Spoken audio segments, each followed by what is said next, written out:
আসসালামু আলাইকুম এভরিওয়ান। বাবার মৃত্যু গল্পের 6 নাম্বার পার্ট। তো চলো বেশি কথা না বলে গল্প শুরু করা যাক। ভেবেছিলাম অভিমান করব মেঘার উপর, কিন্তু ওর মায়াবী মুখের পানে চেয়ে আমার সব অভিমান ভেঙে চূর্ণ বিচূর্ণ হয়ে গেছে। মেঘাও বোধহয় আমাকে পছন্দ করে, ওর অনেক আচরণ অবশ্য এটা প্রমাণ করেছে। কিন্তু কোথায় যেন আটকে পড়ে আছে সে। হয়তো বিয়ে ঠিক হয়ে আছে, এই জন্য বলতে পারছে না। কি করা যায় সেটাই ভাবছি। মেঘাকে প্রপোজ করব, না আবার যদি রিজেক্ট করে দেয় লজ্জা পাবো। মেয়েদের মতিগতি বোঝা বড় দায়। হয়তো মেঘার আচরণ সবার সাথে এমন। সেদিন বাসেই তো বলেছিল সে মিশুক স্বভাবের, সবার সাথে খুব সহজে মিশে। আমি অযথা শুধু শুধু ভাবছি মেঘাকে নিয়ে। মেঘা রেডি হয়ে আসার আগেই গালিব কোথা থেকে যেন হন্তদন্ত করে ছুটে এসে বলল, একটা সুখবর আছে। আমি বললাম কি? মেঘা বলল সেই মহিলাটির বাড়ির ঠিকানা পাওয়া গেছে। আমি বললাম কোন মহিলার? গালিব বলল ওই যে ফুপির পিয়ে ছিল না। আমি বললাম ও সে থাকে সেই ঠিকানায়। গালিব বলল কি বলবো, ঘটনা একদম নাজেহাল। আমি বললাম মানে?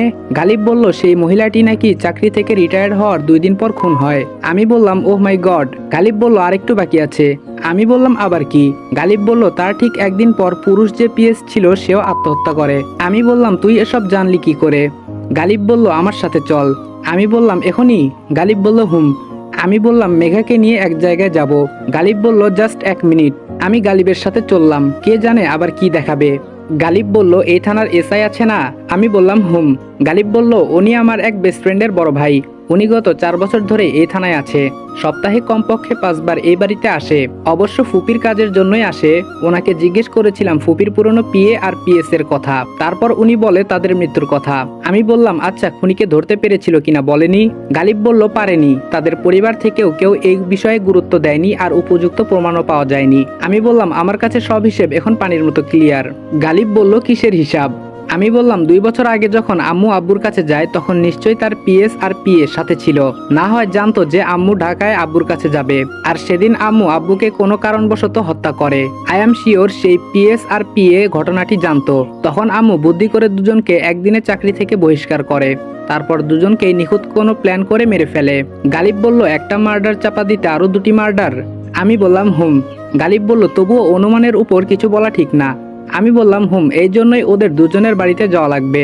গালিব বলল ঠিক আছে, আগে বিয়ের ঝামেলা শেষ হোক। আমি বললাম বিয়ে হলে তো? গালিব বলল বিয়ে কিভাবে আটকিয়ে রাখবি? আমি বললাম দেখি না কি করা যায়। গালিব বলল ওই যে দেখ পুলিশের ড্রেসের লোকটা। আমি বললাম উনি? গালিব বলল হুম। আমি বললাম ওনাকেও হাতে রাখলাম, এখন আমি এক জায়গায় যাব। গালিব বলল কোথায় যাবি? আমি বললাম বলবো না। গালিব বলল বুঝেছি, আচ্ছা যা, তবে সাবধানে। আমি বললাম ওকে। গালিব বলল আর শোন। আমি বললাম কি? গালিব বলল মোটুর বিয়ের কথা চলছে। আমি বললাম বলিস কি, শালা বংশ বিস্তারও করবে নাকি? গালিব বলল কি জানি। আমি বললাম ওর এমন অবস্থা করব বংশ বিস্তার করার ক্ষমতা হারিয়ে ফেলবে। গালিব বলল বলাটা সহজ। আমি বললাম করেও দেখাবো। আচ্ছা পরে কি হয় আমাকে বলিস। গালিব বলল ওকে। আমি মেঘাকে বললাম এই শাড়ি পরলে কখন? মেঘা বলল বাড়ি থেকে পরে এসেছিলাম। আমি বললাম তোমার হাজবেন্ডের কপাল খারাপ। মেঘা বলল কেন?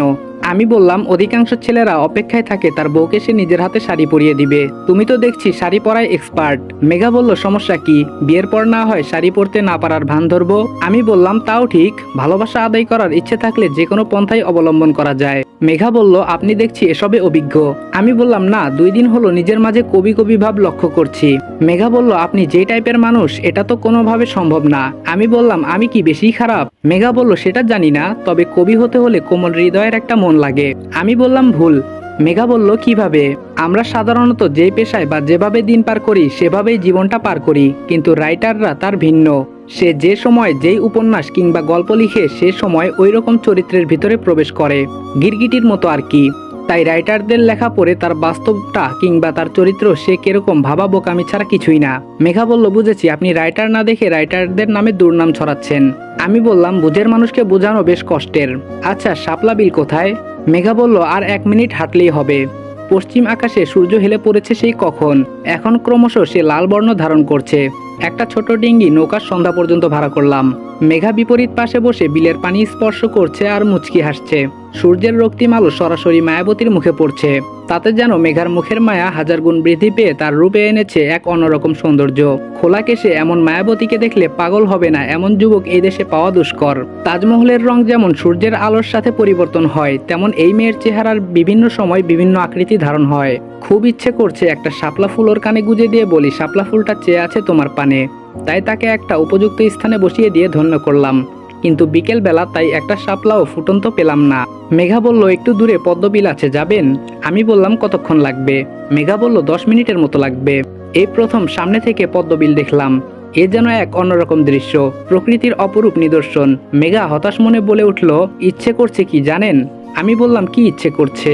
মেঘা বলল এই বিল ধরেই অজানা কোথাও হারিয়ে যাই, যেখানে থাকবে না কড়া শাসন, কেউ আমার ইচ্ছেগুলোতে বাধা হয়ে দাঁড়াবে না, যেখানে আমার অনুভূতিগুলো নিজের ইচ্ছা মতোই চলবে, সামনে থেকে পথ আগলে কেউ দাঁড়াবে না। আমি বললাম ইচ্ছে থাকলে সংসারে থেকেও নিজের স্বপ্নগুলো পূরণ করা যায়। মেঘা বলল কিভাবে? আমি বললাম কল্পনায়। মেঘা বলল বড়ই হাস্যকর, আমার বাস্তব চাই। আমি বললাম তোমার হবু বর কি করে? মেঘা বলল ওই বেটা বুইরা কি করে কে জানে।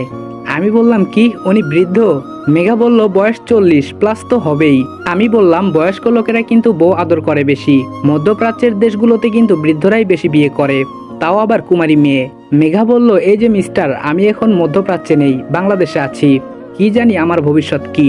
আমি বললাম আচ্ছা তোমার পছন্দের মানুষটার কথা বললে না? মেঘা বলল বলেছি তো, সে আমার কাছে আকাশের চাঁদ, দেখেই যাই, শুধু স্পর্শ করার ক্ষমতা পাই না।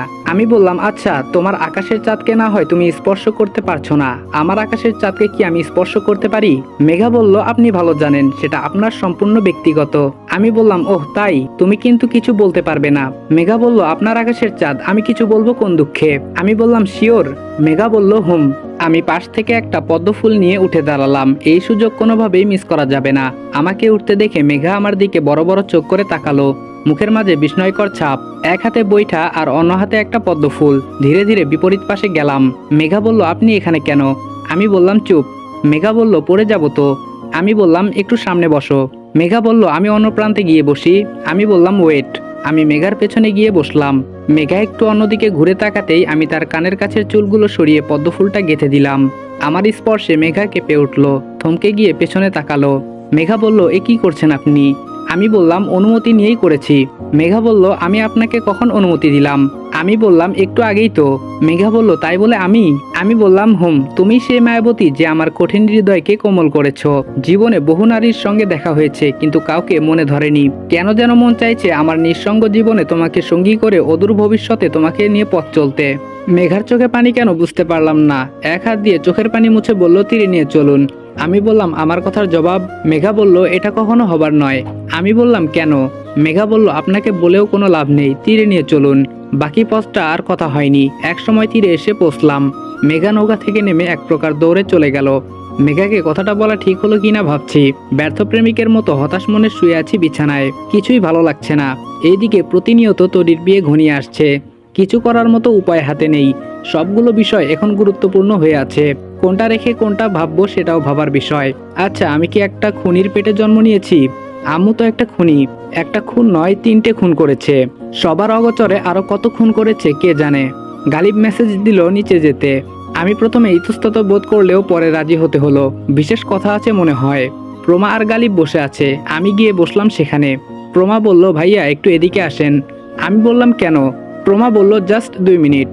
প্রমার সাথে বেলকনিতে দাঁড়িয়ে আছি। প্রমা বলল মেঘাকে কি বলেছেন? আমি বললাম কি বলেছি? প্রমা বলল সেটাই তো জিজ্ঞেস করেছি, কি বলেছেন?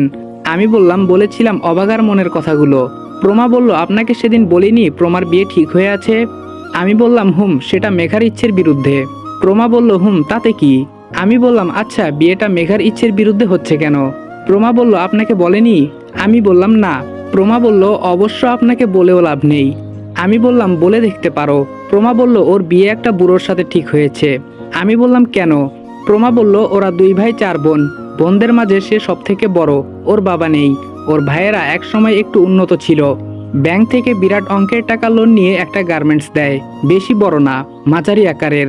এক সময় কাঁচামালের অভাবে ব্যবসায় ধস নামে, বড় অঙ্কের লোকসান গুনতে হয়।